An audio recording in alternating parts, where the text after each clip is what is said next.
তো আজ থেকে আমরা পড়া শুরু করব সমবিন্দু সংক্রান্ত উপপাদ্য।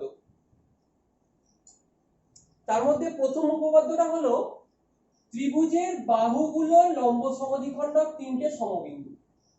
কি বলেছে? ত্রিভুজের বাহুগুলো লম্ব সমদ্বিখণ্ডক তিনটে সমবিন্দু। আগে একটু বুঝে নি বাহুর লম্ব সমদ্বিখণ্ডক কোনটাকে বলে। ধরো বিসি বাহুর লম্ব সমদ্বিখণ্ডক হয়তো এইটা। তার মানে কি? তার মানে এইটা এমন একটা সরলরেখা যেটা বিসি বাহুকে দুটো ভাগে ভাগ করেছে সমান, এবং এটা এর উপর লম্ব। বুঝা গেছে? সেরকমই এসি বাহু, তার লম্ব সমদ্বিখণ্ডক হয়তো হচ্ছে ওইটা, এইটা। এই বাহুটা এই যে সরলরেখাটা, এটা এসি বাহুকে দুটো সমান ভাগে ভাগ করেছে এবং এটা এসি বাহুর উপর লম্ব। সেরকমই এবি বাহুর লম্ব সমদ্বিখণ্ডক হয়তো এইটা। সেটা কি করেছে? এবি বাহুকে দুটো সমান ভাগে ভাগ করেছে এবং সেটা এবি বাহুর উপর লম্ব। আমাকে প্রমাণ করতে হবে এই তিনটে সরলরেখা একটা বিন্দুতেই এসে মিলিত হয়। এটা আমাকে প্রমাণ করতে হবে, এটা আমার প্রমাণ্য বিষয়। চলো এবার লেখা শুরু করো। লেখো, ধরি এবিসি ত্রিভুজের এবি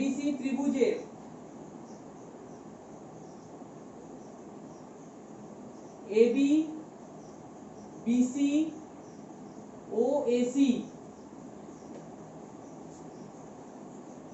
বাহু তিনটির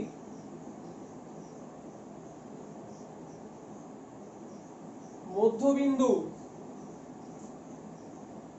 যথাক্রমে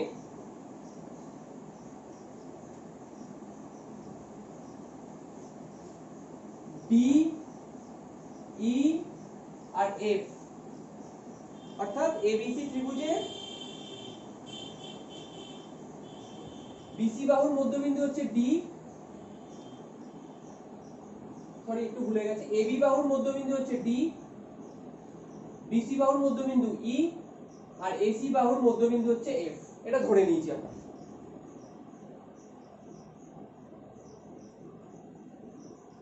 এরপর কি করেছি?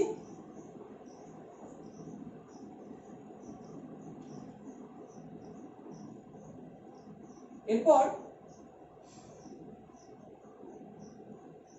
একবার পজ করো। এরপরে কি লিখেছি? প্রথমে যেটা করেছি সেটা হচ্ছে এবি বিসি আর এসি, এই তিনটে বাহুর মধ্যবিন্দু ডি, ই আর এফ আমরা ধরে নিয়েছি, তাই লিখেছি এখানে, এই অবধি তাই লিখেছি। এরপর ডি আর ই এই দুটো বিন্দুতে দুটো লম্ব এঁকেছি যারা পরস্পরকে ও বিন্দুতে ছেদ করেছে। ভালো করে ভেবে দেখো, যে কোনো ত্রিভুজে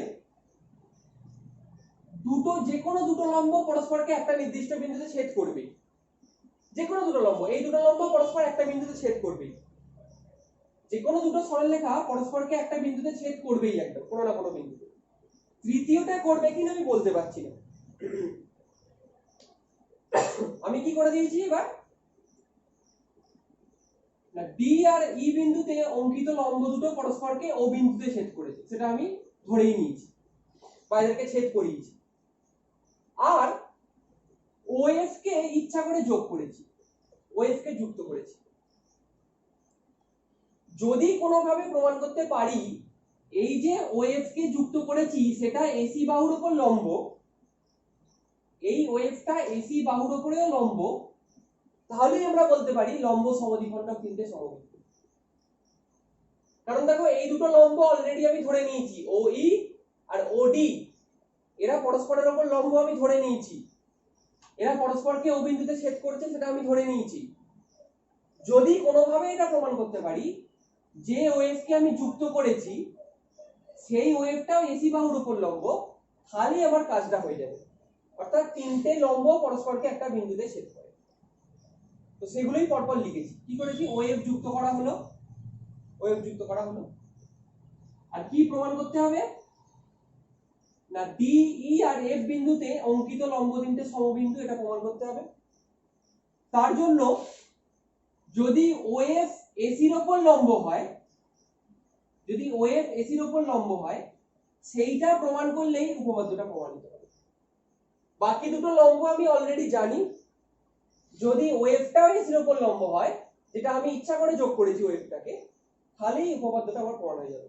অর্থাৎ তিনটে বাহু লম্ব সমদ্বিখণ্ডক যে একটা বিন্দুতে ছেদ করে সেটা প্রমাণ হয়ে যাবে। এই অবধি আগে নোট করে দাও।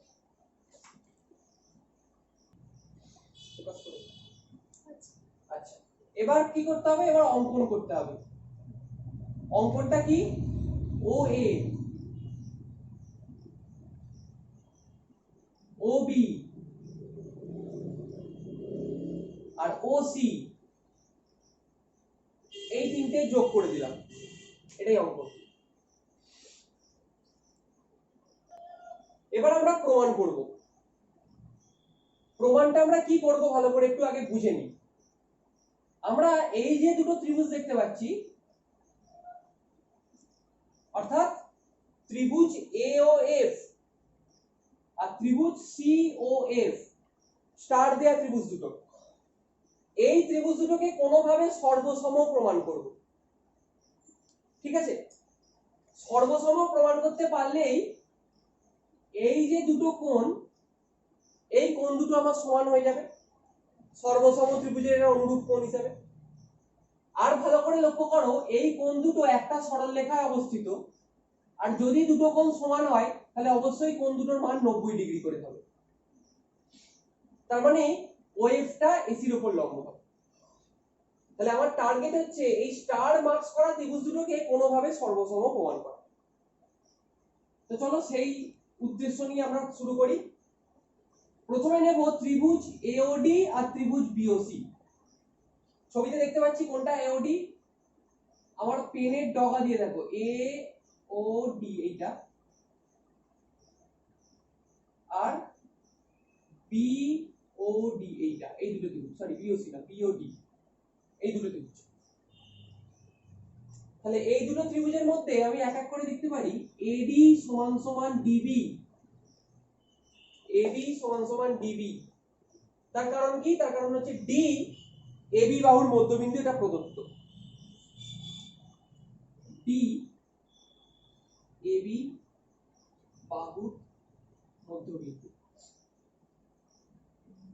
আচ্ছা, তারপরে লিখতে পারি ওডি সমান ওডি, সাধারণ বাহু ওডিটা, ওডি সমান সমান ওডি, এটা হচ্ছে সাধারণ বাহু।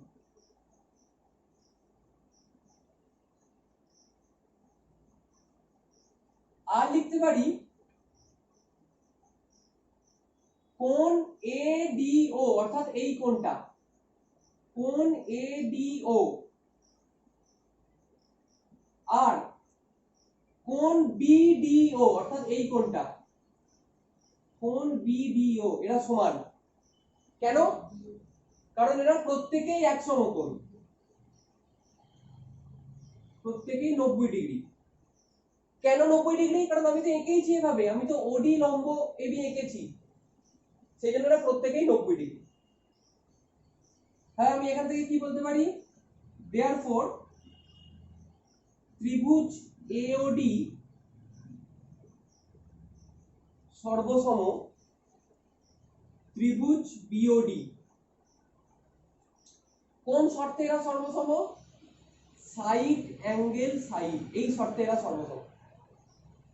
এওডি আর বিওডি সাইড অ্যাঙ্গেল সাইড, এই শর্তে সর্বসম।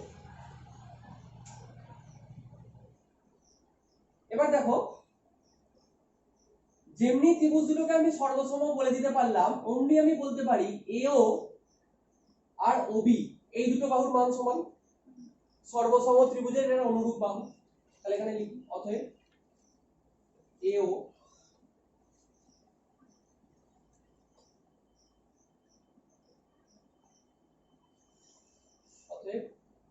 এও সমান সমান ওবি। কেন? কারণ এটা হচ্ছে সর্বসম ত্রিভুজের অনুরূপ বাহু। তাহলে প্রথমে এই দুটো ত্রিভুজকে সর্বসম আমরা প্রমাণ করে ফেললাম, এই যে হ্যাজ দেয়া ত্রিভুজ। আমার টার্গেট কি মাথায় রাখতে হবে, স্টার দেয়া ত্রিভুজ দুটোকে সর্বসম প্রমাণ করতে হবে।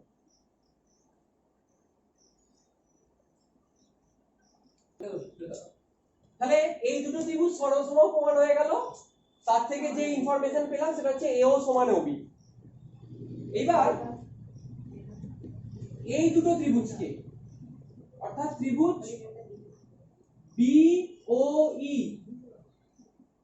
এবং ত্রিভুজ সিওই, কোন দুটো ত্রিভুজ? সবুজ কালিতে হ্যাশ দেয়া ত্রিভুজ দুটো। এই দুটো ত্রিভুজকে এবার সর্বসম প্রমাণ করব। কি করে করব? সেই একই রকম পদ্ধতি আগের মতো, বিই আর ইসি সমান, তার কারণ হচ্ছে ইটা বিসির মধ্যবিন্দু। স্যার দেখুন কি করছে, কারণ ই বিসির মধ্যবিন্দু। ওই হচ্ছে সাধারণ বাহু,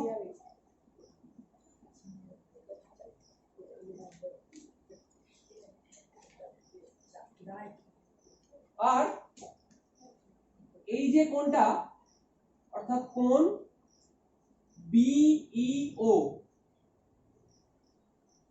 আর কোণ সিইও এরা সমান, কারণ এক সমকোণ। সেই আগের মতোই তিনটে শর্ত। তাহলে বলতে পারি দেয়ারফর ত্রিভুজ বিওই সর্বসম ত্রিভুজ সিওই,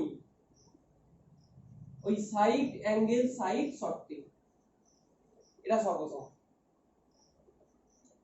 আর যেমনি ত্রিভুজ দুটোকে সর্বসম আমি প্রমাণ করে দিলাম, তেমনি আমি বলতে পারি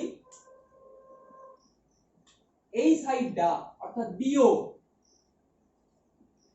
আর এই সাইডটা অর্থাৎ ওসি এরা সমান সর্বসম ত্রিভুজের অনুরূপ বাহু। ঠিক আছে, ওবি সমান সমান ওসি সর্বসম ত্রিভুজের অনুরূপ বাহু। ওকে, এই অবধি নোট করো আগে। এবার নেক্সট কি করব, খুব ভালো করে দেখো এই দুটো ইনফরমেশন থেকে এও ওবির সঙ্গে সমান আর ওবি ওসির সঙ্গে সমান। তাহলে এই দুটো থেকে আমি কি লিখতে পারি, এও ওসির সঙ্গে সমান, এও ওসির সঙ্গে সমান। এই ইনফরমেশনটা আমার কাজে লাগবে। এইবার চলে এসো সেই প্রথমে যে দুটো ত্রিভুজকে নিয়ে আমরা ভাবনা চিন্তা করেছিলাম, যে দুটো ত্রিভুজকে সর্বসম করব বলেছিলাম, সেই দুটো ত্রিভুজ অর্থাৎ ত্রিভুজ এ ও এফ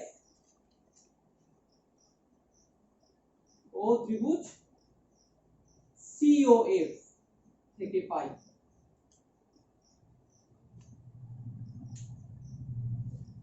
এই দুটো ত্রিভুজ থেকে কি পাই? প্রথম হচ্ছে এএফ সমান সমান এফসি, আগের মতোই। এফ হচ্ছে এসির মধ্যবিন্দু, এর কারণ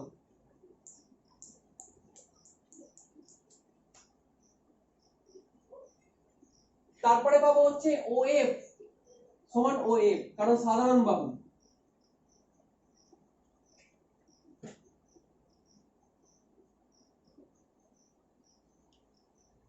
তারপরে দেখো এও সমান ওসি, এই যে এও সমান ওসি, এখানে এটা প্রমাণ হয়ে আছে, তাহলে ওটা বসিয়ে দিতে হবে। এও সমান ওসি পূর্বে প্রমাণিত। তাহলে দেখো এই ত্রিভুজ দুটোকে সর্বসম বলার তিনটে কন্ডিশন আমি পেয়ে গেছি। তাহলে লিখে দিই, therefore ত্রিভুজ এ ও এফ সর্বসম ত্রিভুজ সি ও এফ কোন শর্তে? সাইড সাইড সাইড শর্তে।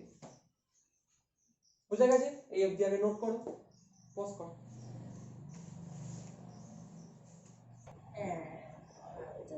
তাহলে ত্রিভুজ এওএফ আর ত্রিভুজ সিওএফ আমার সর্বসম এর আগে প্রমাণ হয়ে গেল। এরপর কি করতে হবে, এরপর দেখো আমি লিখতে পারি কোণ AFO, অর্থাৎ AFO আর কোণ CFO এরা সমান। কেন সমান? কারণ এরা হচ্ছে সর্বসম ত্রিভুজের অনুরূপ কোণ, তাই এরা সমান। আবার দেখো এই দুটো কোণ একটাই সরলরেখার উপর অবস্থিত, তাই তো?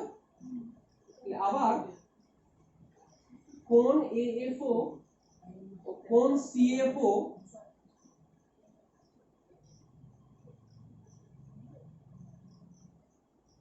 একই সরলরেখায় অবস্থিত, একই সরলরেখায় অবস্থিত। আর একই সরলরেখায় অবস্থিত কোণগুলোর সমষ্টি কত? 180 ডিগ্রি। তাহলে অতএব কোণ AFO প্লাস কোণ CFO সমান 180 ডিগ্রি। আবার আমি কি লিখতে পারি? দুটো কোণের মান সমান, তাহলে CFO এর জায়গায় আমি AFO লিখতে পারি। তাহলে এখান থেকে লিখতে পারি, এখান থেকে লিখতে পারি কোণ AFO সমান সমান 90 ডিগ্রি। কোণ AFO 90 ডিগ্রি কথার অর্থ কি? অর্থাৎ পেয়ে গেলাম এই কোণটা 90 ডিগ্রি। তার অর্থ কি? তার অর্থ হচ্ছে ওয়েভটা AC এর উপর লম্ব, অতএব OF AC এর উপরে লম্ব। এটাই তোমার টার্গেট ছিল যে ওয়েভটা AC এর উপর লম্ব, এটাকে প্রমাণ করে দিতে হবে। তাহলে আমি লিখতে পারি অতএব ত্রিভুজের বাহুগুলির